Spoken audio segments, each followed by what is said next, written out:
George Clooney. We last saw him walking the red carpet at the Oscars, but since then he's been on a much more dangerous and secret mission to the African countries of Sudan and South Sudan, torn by violence for so many years. He's testifying in the Senate today, along with his partner in the satellite Sentinel project, John Prendergast, and they both join us now. Thank you both for coming on this morning. Hey, guys. Hi, George. How are you? I'm doing great, thank you. And George, you were just in South Sudan and Sudan. South Sudan, the newest country in the world, and there was some real hope that when it got independence this year, it might bring an end to the violence that has racked that region for so long, but it really hasn't. No, it hasn't.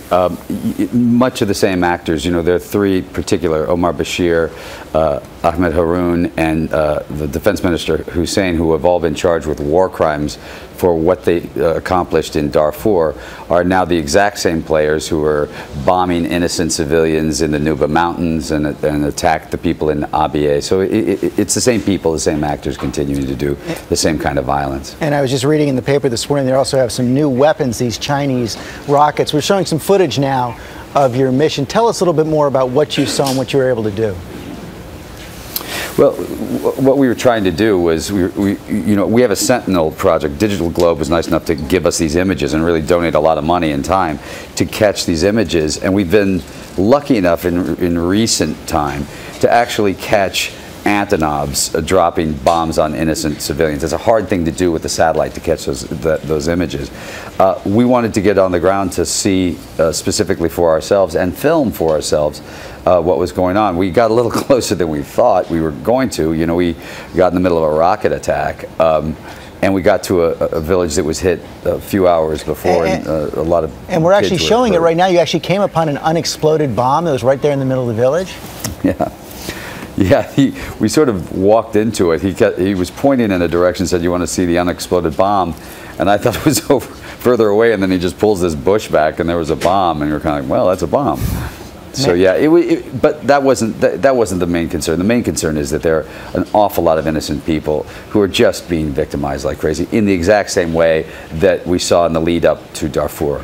Right, and so much of it is about fighting over the oil in that region as well. John, tell us a little bit more about how these satellites work. You both can capture movements of troops, or you hope before they strike, but also it provides evidence in these war crimes trials. Well, those are exactly the two reasons we did it. One is deterrence. We hope we can prevent some of these terrible human rights crimes if we have evidence of the massing of attack helicopters, of planes that drop bombs, and troops and artillery that are being moved into position for an attack. And if we blow the whistle and shine the spotlight on a particular place, maybe it'll have a deterrence impact. If it doesn't, at least we'll capture evidence of what these armies and this Army and Air Force from the Sudan government is doing, and we can pass that on to the International Criminal Court and the United Nations Security Council.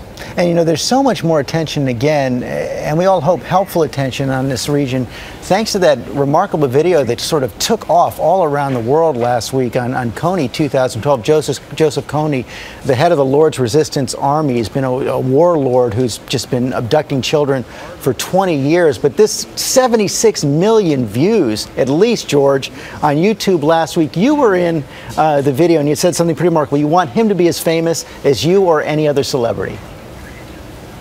Well, that was taken from my comments when we started the Satellite Sentinel project about Omar al-Bashir, because he'd complained that he said, Bashir, who's the head of the government in Khartoum, said that how would Mr. Clooney like it if cameras were constantly following him everywhere he goes? And we said, well, welcome to my world, and I think it should be fair enough that he should enjoy the same amount of celebrity as I do, a war criminal.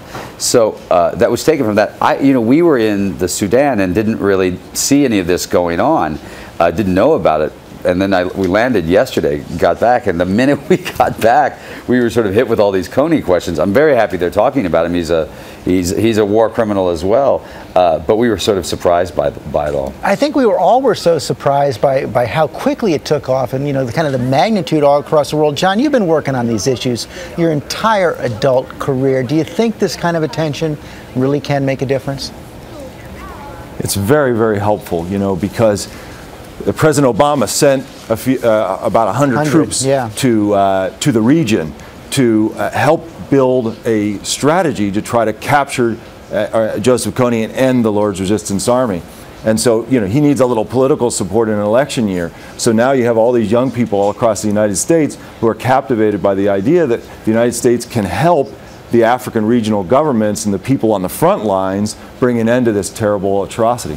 It's amazing what political will can do. You know? It's incredible, and you guys are helping build it. Thank you both very much.